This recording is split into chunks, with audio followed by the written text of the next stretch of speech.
Alright, so we're working on these sensor blocks we got for the coolant. My little brother, but he's bigger than me, made this little bracket. Hopefully to weld it right here so that this thing can get mounted in some sort of fashion like that.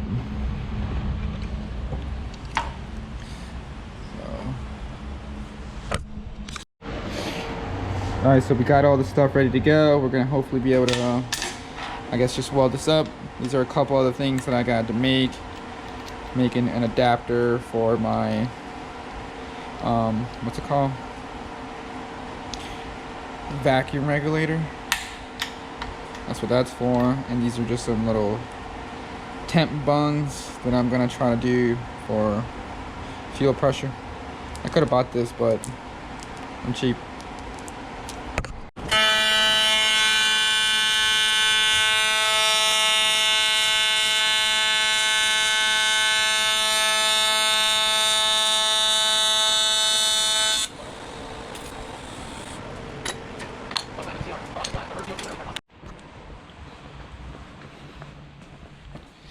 So here we have what I made, which is the Peterson fluid system vacuum regulator. Right on this part, it's like a 1/8 MPT sensor thread pitch or whatever it's called. Here's our little block too. So I gotta order more of these sensors, but technically the game plan here, guys, is to have this. So now this right here, I'll be able to log crank case pressure from where the factory Honda has it. So the Honda factory has a crank breather right here. Got a flashlight, maybe it helps. But anyways, here you can see the actual regulator right here at the end, and it looks kind of nice because look how easy I'll be able to do any adjustments if I ever have to. You can see the sensor right here. It's hard to see, but sensor right there. And that's going to this tactile plate, which has like an org fitting or whatever, and I have a -8 right there. I could change it to a -10, but this is just stuff that I had laying around, so I'm making it all work, which it kind of is working better than I thought, because now I'm going to be able to actually have a pressure sensor there and know what's happening, so then the regulator is not just doing anything for no reason. But yeah, got that done. I welded this little thing right here so I can have temperature on this end. So now we got fuel temperature and fuel pressure right there. And here's my little block. So game plan for this guy's to be like this, just like that. Probably need to drill a hole and put a rib nut in the wall and firewall, and then I'll be all right. Probably gonna mark the hole right now so then I know to drill it.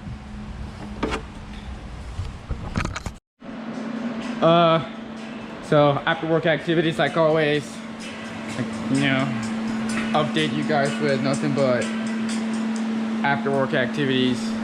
But today I'm making what you're gonna consider, I'm like blanking out. It is a dampener for the exhaust back pressure. So I'm adding exhaust back pressure to the car, and I'm making a little dampener. And since everything else was titanium, got some scraps of titanium. I didn't have titanium flat, so I made this out of you can still kind of see the curve.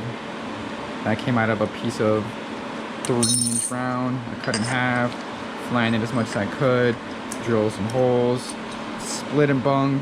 I only had one bung, so I cut the bung in half,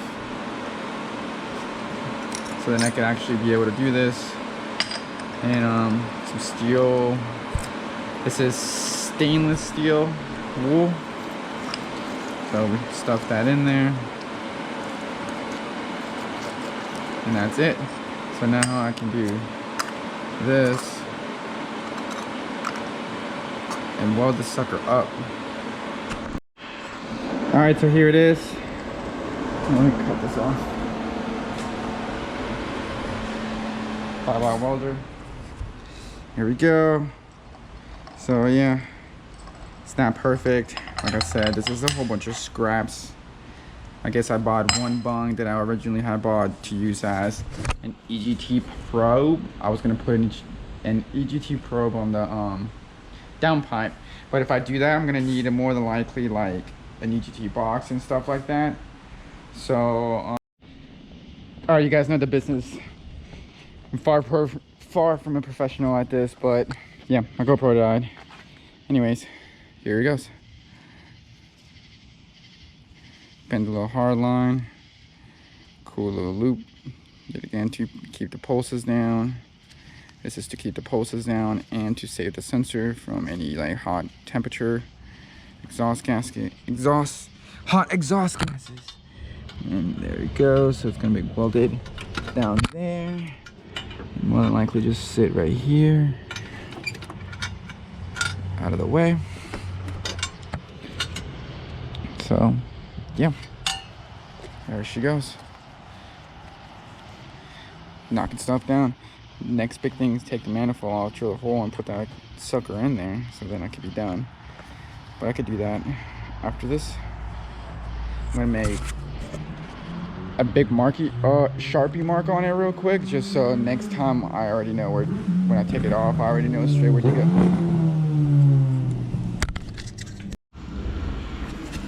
Okay, so try more dumb stuff. 4-person lathe, torch. Let's see if we can get some color in this.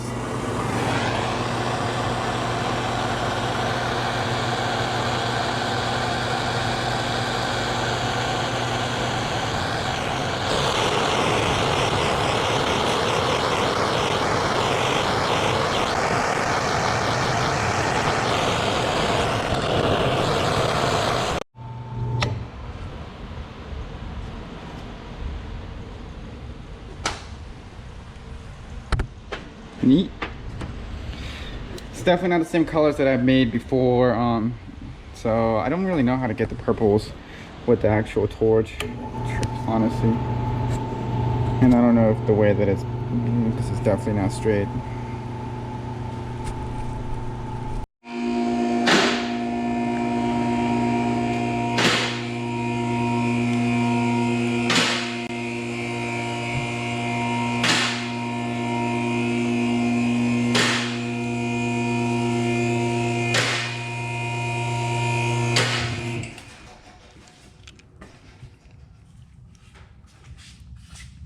So on today's mission, we're taking this sucker out so we can try to see about rebuilding it.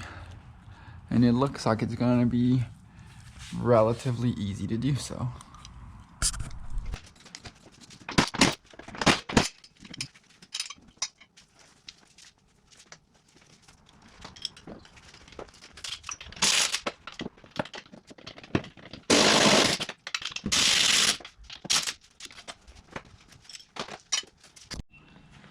Perfect. Put some gloves on this quick, right? Me too? Huh? Me too? Yeah. You're gonna have to wiggle it out there.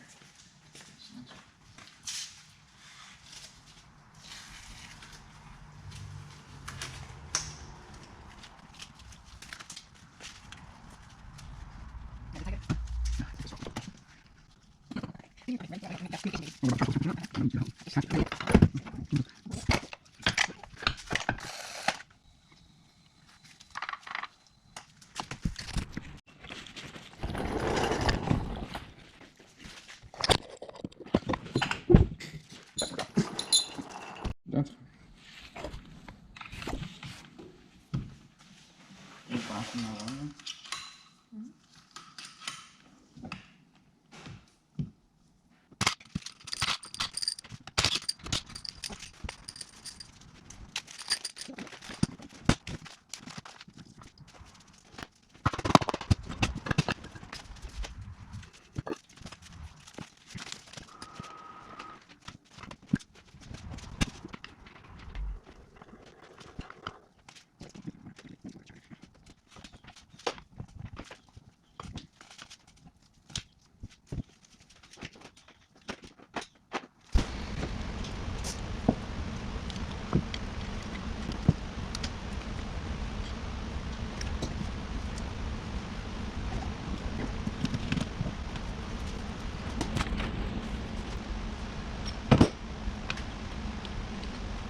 Yeah, buddy. So here it is. Bearings finally out. I had to get an AutoZone tool and then modify the stuff that I had to make it work. But there she goes. Could probably, yeah. Let me take this out. And I'm probably gonna try to leave it as together as I can.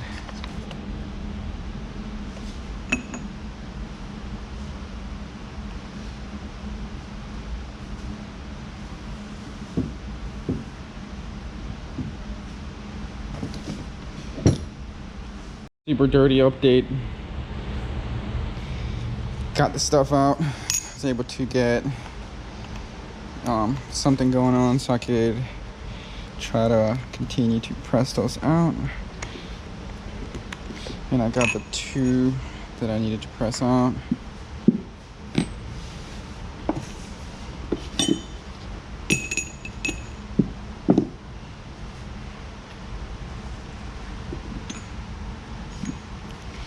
And then now I'm gonna probably get stuck on here for a little while.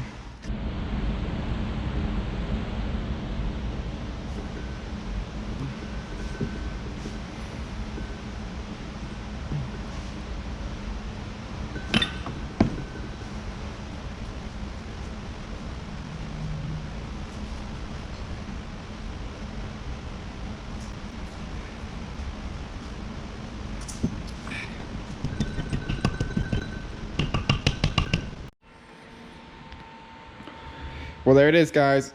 We got it all tore down. You know, I grew the balls and just pushed myself and actually kept going. I was just very scared to damage something and pressed it out. It's pretty wild how that's a whole transmission right there. This is pretty much everything. Like, there's nothing else over here. You know, there's obviously like little things that go inside of it and things that make it do other things, but really GoPro kept 9 on me. Well, but anyways, here it is. It's pretty wild how that's it.